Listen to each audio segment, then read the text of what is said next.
Erickson, and I'm going to talk to you today about some of our findings using advanced microscopy techniques. We use a cohort of different microscopes and techniques and a variety of different biomarkers, all which yield us unique information. This is a confocal image from a patient with Bartonella infection, and it's a 100 micron thick section, and we can see that the blue color, this is multi-stained, is blood vessels. The green color is gram-negative bacteria. The red color is Bartonella, and we're seeing a lot of bacteria outside of the blood vessel, which led us to this next experiment where we actually looked at that more closely. And indeed, we did discover that we were finding Bartonella outside of the blood vessel. And what does that mean? This is a set of images on Bartonella tracts. They're unusual stria that form on with some individuals. Do not have the same criteria as stria distensae or stretch marks. When we actually looked and compared lesional and non-lesional skin, we found more Bartonella in the lesional skin, and we found that the collagen was disrupted in that lesional skin versus non-lesional that had a more scar-like presentation of the collagen fibrils. Closer examination of the collagen fibrils by second harmonic generation revealed that the Bartonella seemed to form on what we hypothesize as biofilms on the collagen fibrils. So indeed, we just published that paper. We found Bartonella on a PICC line biofilm in an individual with Bartonella infection. We then grew Bartonella in the lab and found that it grew best on a collagen matrix versus 3 other matrices that we tried. Long incubation formed a biofilm, and 3D imaging revealed that the Bartonella grew in a similar fashion as to what we saw in the skin. Then we also found Bartonella in brain tissue. We found it in the appendix. We found it in bone using second harmonic generation and confocal microscopy. We found it, we actually looked at it with no biomarkers whatsoever, no stains, and this was observed in real time using multiphoton microscopy. And we found that in this experiment, it took 48 hours for the Bartonella to invade the red blood cell, and we took advantage of the spectral fingerprint of both of those 2 items. We stained blood smears. This is in some initial work with Dr. Mozayeni. We found that the biofilms were present in the blood smear as well, and there was Bartonella within that and within the red blood cells. This led us to using a new probe. It's an RNA probe from ACD Bio, and we were able to show on blood smears that Bartonella RNA is definitely found in patients with Bartonella. It's not dead, and we're doing a lot more work on that. We've been very interested in the phenomenon of neuropathy, so we stained nerves from a patient, skin biopsy, and found that indeed the Bartonella did co-localize with the nerves in that tissue. We're doing a lot of research in this area as well. We found that as well as the blood vessels being altered, we found that the lymphatic structure is definitely changed. Again, another area we are pursuing. We looked at patients with metastatic melanoma, found an inordinate number of this small cohort. 7 of 8 had Bartonella infection. And when we looked at multi-stained tissue of the lesion, on the left panel, we found that the Bartonella Hensley did co-localize with VEGF-C. And the right panel shows the magenta is live 1 or lymphatic probe, and it shows that the Bartonella, the green, is within inside the lymphatic vessel. Again, more work to do on this. This led us to the benchtop where we co-cultured Bartonella Hensley and melanoma A375. The red color is the DNA, and it's mostly the cells with the dendritic processes are the Bartonella. The little green ones and green yellow ones are Bartonella. And then we actually let those also grow for a while till we got a more extensive 3D growth, and we found that VEGF-C as well as IL-8 was was increased in the co-cultures versus melanoma alone. And this is a cleaned up image. And in this case, we've pseudo-colored the melanoma cells are green and the Bartonella is red. The Bartonella has been excised from outside of this ball of cells. And so just better able to appreciate it. But we definitely found that Bartonella was inside the melanoma cells. And the implications of that are profound. We are doing more work on this as well. So this all led us, a lot of this work has led us to one of our hypotheses. In that first we've got Bartonella, we've got infection, then the bacteria escapes immune surveillance. The Bartonella can stay on the collagen fibrils, or it can go and be disseminated to other organs within the vascular system. And this led us to this hypothesis that the dermis is a primary niche for Bartonella species. Thank you. Hello, I'm Monica Embers, and today I'm going to be talking to you about modeling Bartonella infection for human health risk and for preclinical studies. Most of my research is focused on Lyme disease, but there are a number of parallels between Bartonellosis and Lyme disease, and we hope to harness those differences in developing a good animal model. So currently, there are three main models for Bartonella research, three main animal models. Cats are well known for harboring Bartonella. Dogs are also very susceptible, and there have been a number of studies using laboratory mice. So with those mouse models, which is what we hope to develop, there have been a number of different species of mice and strains of Bartonella that have been tested. In terms of mice, both outbred and inbred mice have been used, and also a variety of different immunocompromised strains have been used. In terms of the inoculum of Bartonella, a variety of different Bartonella species have been tested, and among those, probably Bartonella tamiae has shown the greatest ability to cause pathogenicity in mice. And so once you infect mice, there are a number of different tissues that are collected, and a variety of tests have been run to determine whether or not the infection is persistent, including culture, PCR, more sensitive PCR-based techniques, and H&E, which is staining for pathology and inflammation in the tissues. So there have been a number of different inconsistencies with these mouse models, and ultimately the big problem is that you usually have short-term bacteremia rather than persistence of the pathogen. And we know that in humans, the pathogen naturally can persist. And so we hope to be able to do this in mice. Also, the infectious dose has not really been optimized. There's been a broad range of doses used. There's a difference between heterologous and homologous models with respect to mice, because there are human strains of Bartonella and there are mouse strains of Bartonella, but ultimately they've probably all gone through rodents. So finding the right strain is a challenge. Also having the correct or the most sensitive technique for detecting the pathogen is crucial. And finally, we have two different immune statuses of the mice. And so they could either be immune competent or immune compromised. We would rather have immune competent mice for our pathogenesis studies, but in terms of looking for better therapeutics, an immune compromised mouse would suffice.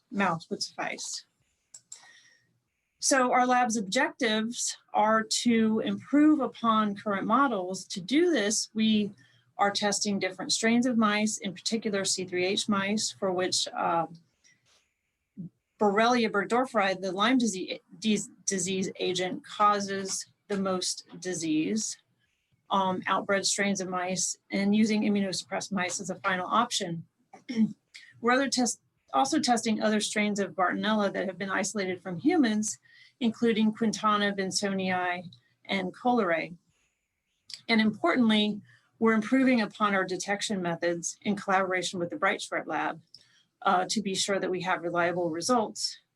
And probably the most important aspect of the research that we're doing is that we are using co-infection as a model. So we're combining infection with Borrelia burgdorferi, the Lyme disease agent, and Bartonella species. So eventually we hope to develop a model to test therapeutics. In humans, there have been a number of case studies demonstrating co-infection with Borrelia and Bartonella. And probably one of the main takeaways from the results, and probably the most frightening aspect, is that a common denominator is neurological symptoms. And we know that both Borrelia and Bartonella can persist in the nervous system. And so we hope to be able to further explore this in an animal model and come up with some better preventatives. Another parallel between Bartonella and Borrelia is the difficulty in treating with antibiotics. And so we hope to have a model that we can use to test better therapeutics. So the aims of our project are to determine the optimal mouse model for Bartonella infection and pathogenesis, and to determine the impact of Bartonella Borrelia co-infection on both bacteremia and the induction of pathology. And our hypothesis is that mice that are co-infected with Bartonella and Borrelia will have a more broadly disseminated and persistent infection than those that are infected with just Bartonella. So in terms of the experimental design, we are infecting mice and then testing them at days 10, 20, and 30 for persistence of the pathogen in different tissues, including the brain and the heart. And we're looking for pathology or disease in those tissues as well. So in terms of the accomplishments that we have thus far, we have completed inoculation of mice with Bartonella henselae, quintana alone, and also in combination with Borrelia burgdorferi. We've optimized a PCR-based detection system. We have processed brain and heart for pathology, and also we have new techniques to visualize the pathogen in those tissues. And we have some early results that do indicate that Bartonella may invade more tissues when it's co-infected with Borrelia. And this has very important implications for human infection. And with that, I will conclude. I'd like to thank the Cohen Foundation, the members of my laboratory, and in particular, the group at NC State and at Duke. Thank you. Bartonella species and neuropsychiatric illness will be the topic that I'll present today. My name is Ed Breitsford. I'm a professor of medicine and infectious disease at the College of Veterinary Medicine at North Carolina State University. Bartonella species are gram-negative pleomorphic rods that are unique in the context of having a very prolonged dividing time, which makes them diagnostically difficult to detect, and the ability to infect many cells within the body, which most likely contributes to the diversity of clinical presentations. Patient number 1, which was published in the Journal of Clinical Microbiology, has a 4-year history of progressive peripheral visual loss, sensory neuropathy, and hallucinations. She had been evaluated by a neurologist, psychiatrist, and neuro-ophthalmologist. Patient number 2 had more complicated neuropsychiatric symptoms, including irritability, blurred vision, disorientation, hallucination, and memory loss, along with other symptoms, particularly pain involving the joints. Patient number 3 is a 14-year-old boy with an 18-month history of progressive neuropsychiatric symptoms, initially diagnosed as a major depression, then psychoses, and then schizophrenia with suicidal and homicidal tendencies.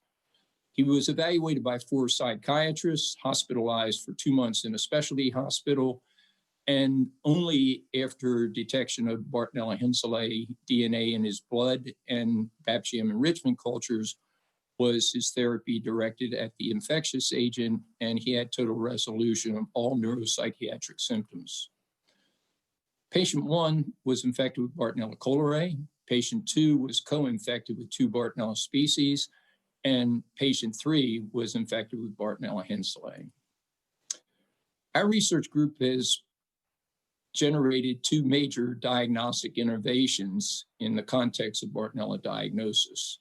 The first was the development and patenting of a insect-based optimized growth media for sample enrichment. And the second was the Biorad QX1 droplet digital PCR, which Dr. Ricardo Maggi in our laboratory validated this past year and published in the Journal of Microbiological Methods. Using these techniques, we enrolled 33 participants within a 14-month period with self-reported neuropsychiatric illness. 24 of these 33 reported cutaneous lesions that developed following the onset of their neuropsychiatric illness. All but one participant provided 3 blood culture specimens for Bacterium enrichment blood culture due to the relapsing nature of Bartonella bacteremia.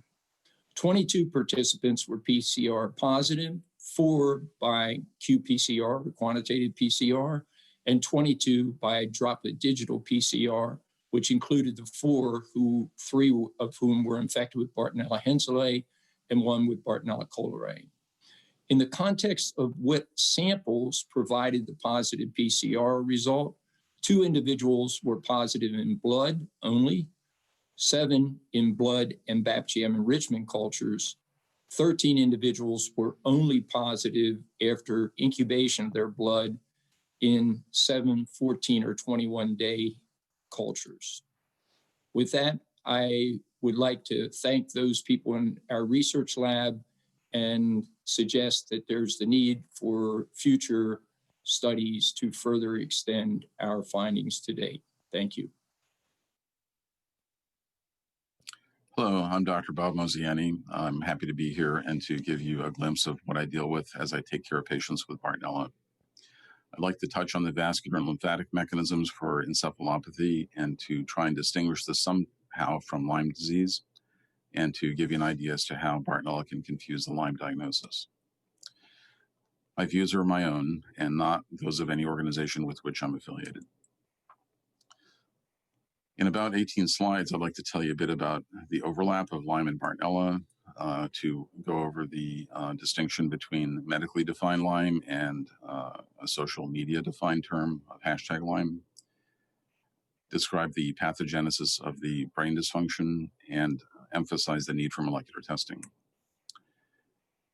In patients with the symptoms often associated with Lyme disease, Bartonella can occur in association with Lyme disease, borreliosis, and independently as well. It's especially prevalent when neurological and neuropsychiatric findings are present and will often present with stria.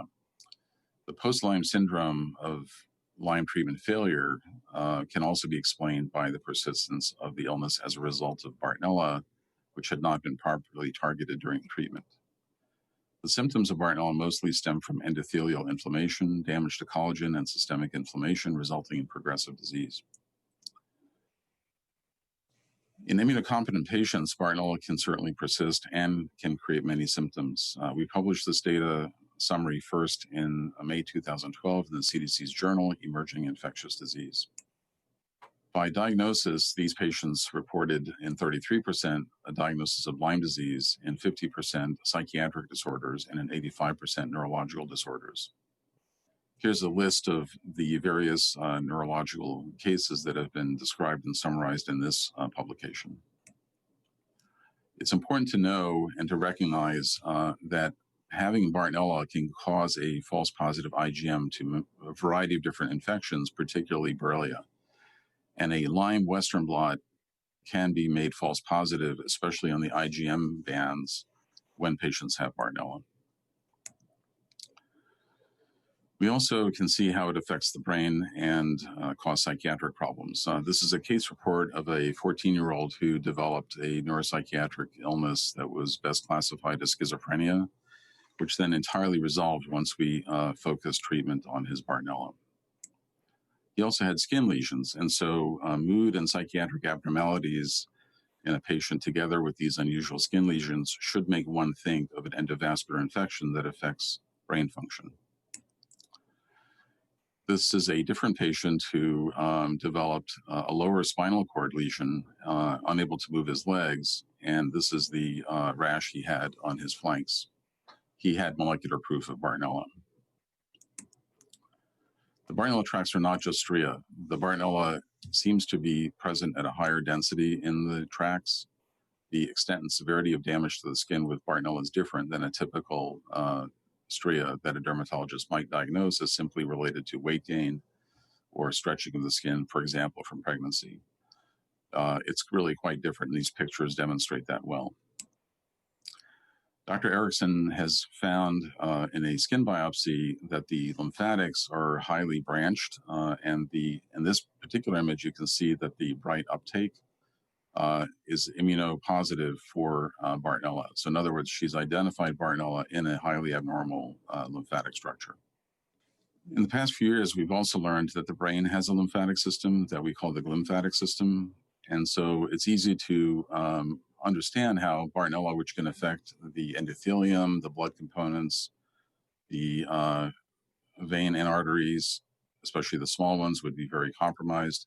And now that we know it can also affect lymphatics, one can surmise that it would affect the lymphatics of the brain as well as the peripheral lymphatics found in the skin. And this provides us a more detailed explanation and mechanism for the neuropsychiatric illnesses associated with Bartonella. The CNS features of small vessel disease can be mild cognitive impairment. There can be other lesions, white matter, disconnection syndromes, executive dysfunction. It's not a dementia. Working memory may be impaired. Processing speed is delayed. Mood is labile. The non-CNS symptoms are listed here. Recently, we've been able to improve our imaging of Bartonella, and we can now detect it in the blood using molecular probes and high-resolution microscopy. We can also see it in the biofilms that are present in the blood. And the importance of finding them there reminds us that it may be hard to penetrate that area with antibiotics or by the immune system. Proper testing is key. If you do molecular testing to identify your target, you will be able to better focus your treatment. Antibody testing can be misleading, and Bartonella may cause false positive Borrelia and other IgM test results. Thank you very much.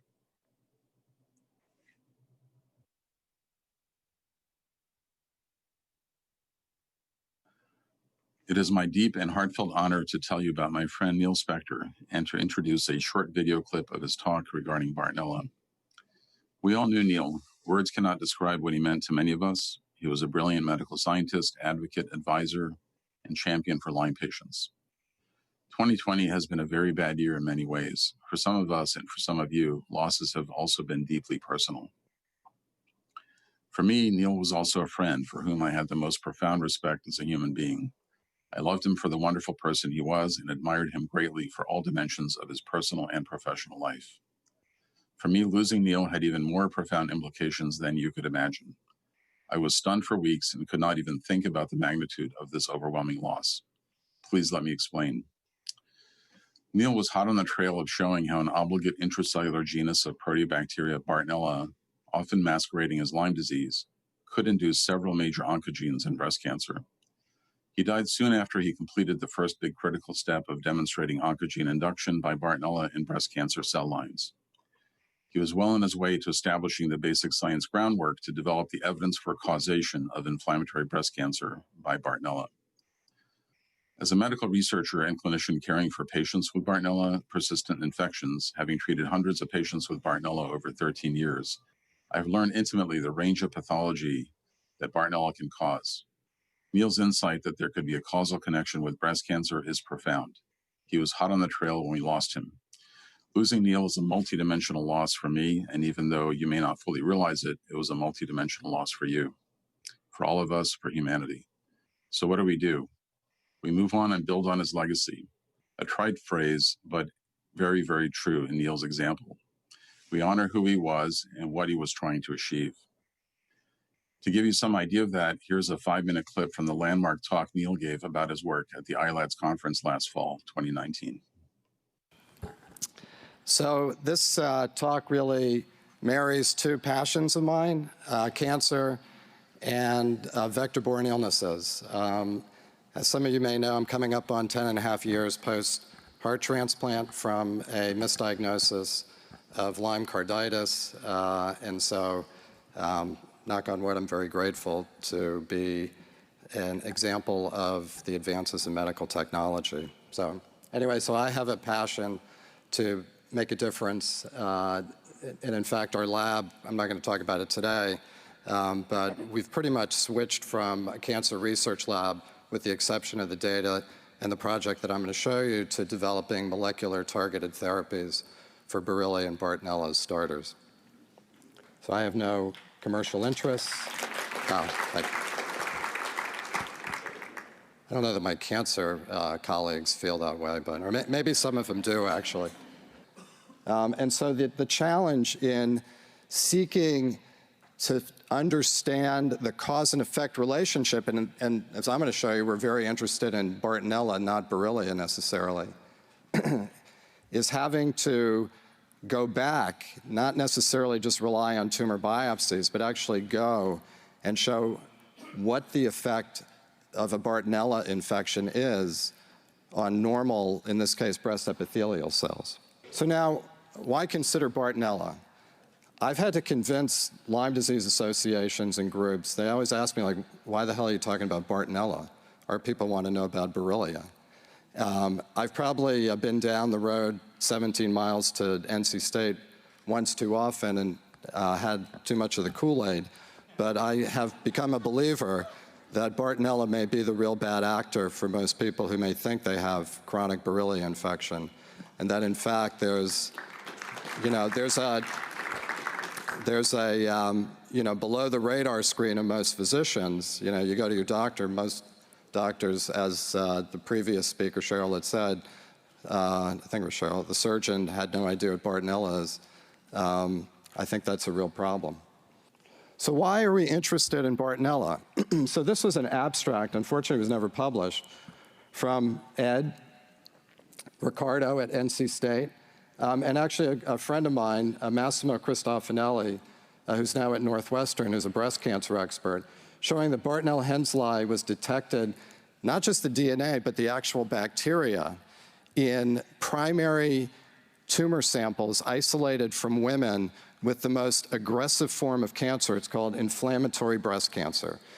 Within 24 hours of infecting breast epithelial cells with Bartonella, you get upregulation, increased protein of HER2, HER3. You even get, remember I mentioned that it's not only the protein, it's the phosphorylated form of the protein that activates those pro-growth, pro-survival signaling pathways.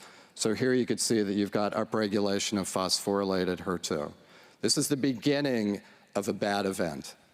So in Bartonella, we see that you're upregulating HER2, HER3, you're upregulating the MAP kinase, PI3 kinase, pro-growth, pro-survival pathway. You've got evidence of DNA damage. And so what does that mean? These are breast epithelial cells infected with Bartonella. Again, Western blot data. Here's ApoBec at 48 hours. It's not present early. It's now present at 48 hours.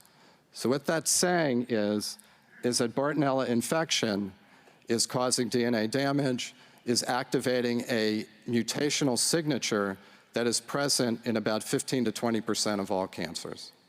So here's our theory. There's Bartonella, causes DNA damage, activates HER2, HER3 complexes. Those actually lead to activation of PI3 kinase, which is like a double whammy, because activation of PI3 kinase pathway blocks the ability of cells to effectively repair DNA damage. The DNA damage leads to mutations. Those mutations may occur in tumor suppressor genes, which further promote tumorigenesis. You've got this ApoBec signature, which we believe, and we're now sequencing those Bartonella-infected breast epithelial cells. Forget that, you don't have to worry about that. And then this leads to a chain of events which may take decades to lead to breast cancer. So these are the next steps. There's still work to be done. We still haven't shown an exact cause and effect, but we're getting there. Thank you. We're back live. With me, we have Monica, we have Ed, and we have Marna to answer your questions with regards to Bartonella and co-infections. I want to start off by thanking Dr. Spector's family and colleagues for allowing us to use his talk during this time. It's very special for us to see him at this year's event, and we miss him very much.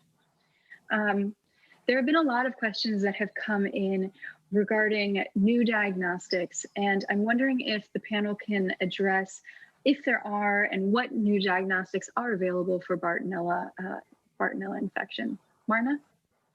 Sure, thank you. Well, imaging is a new modality that we are adopting.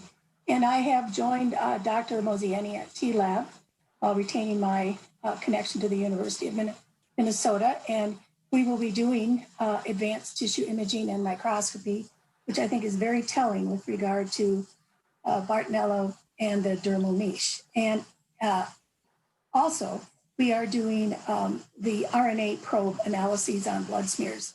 And we are getting really nice results. We're moving into multiplexing, which will be very important when we consider co-infections. I think we are going to make great strides. I feel really positive about this. So I think I can go next. Again, in addition to what I presented in regard to neuropsychiatric disease, we have now acquired through the Cohen Foundation grant the QX1, which allows us to multiplex our droplet digital PCR targets. And our initial development has been focused on the combination of Bartonella, Babesia, and Borrelia species, and being able to simultaneously determine whether one or three of these organisms might be in a blood sample, cerebrospinal fluid sample, joint fluid sample, or tissue. And so the direction we're taking is to further optimize droplet digital PCR and to use that in conjunction with serology to determine exposure versus active infection. Can I add one more thing? Please. Sorry, Monica. I must also mention that we are doing long read deep sequencing, and that's with Dr. Lynn Bemis at the University of Minnesota in Duluth. And this allows us to look at all the players in the sample. And this is also another exciting area of research that is part and parcel with our advanced tissue imaging. I have relatively little to do with Bartonella diagnosis or diagnostics, but when it becomes persistent and difficult to identify, it's a lot like Lyme disease. And we have an effort that we're pursuing to try to do live imaging of the bacteria in real time, both for Lyme disease spirochete and for Bartonella. Wonderful. We had a question come in for Bob, who can't be with us right now, but it's from Benedict, and I'm just going to alter it a little bit for the panelists who are here. The question is, how might Bartonella influence neurological disease and symptomatology? Ed? Yeah, so I think Bartonella is very likely to become a very important genus of bacteria in the context of neurological diseases. And obviously, we are only just at the very beginning of trying to determine if and to what extent this genus of bacteria causes neurological diseases. We know that Bartonella has been implicated in both animals and humans in spinal cord disease in the context of transverse myelitis. We know that working with Marna, we've demonstrated Bartonella in the brain of a child that was biopsied and actually had vasculitis. It was thought to be a neoplastic condition. We also, again, based on what Marna showed us today, know that there's an interaction between Bartonella and the peripheral nervous system right down to the nerve fibers that occur in the skin. And previous work from our laboratory, which is published in Infection and Immunity, we demonstrated that Bartonella could infect microglial cells in culture. You could maintain those cells for 6 weeks and then administer gentamicin, which does not penetrate the cell, but will actually kill all the extracellular Bartonella, take the microglial cells out, lyse them, and grow up nice, healthy Bartonella. So persistence within the professional macrophage within the CNS, has been demonstrated some time ago. So I think the pathogenesis of Bartonella in disease in the nervous system is going to require a lot of work. And I think it's going to be multifactorial. And I think it's going to be patient dependent and variable. We are about at the moment. So thank you guys for joining us on this Q&A. I know it was short, but really appreciate your time.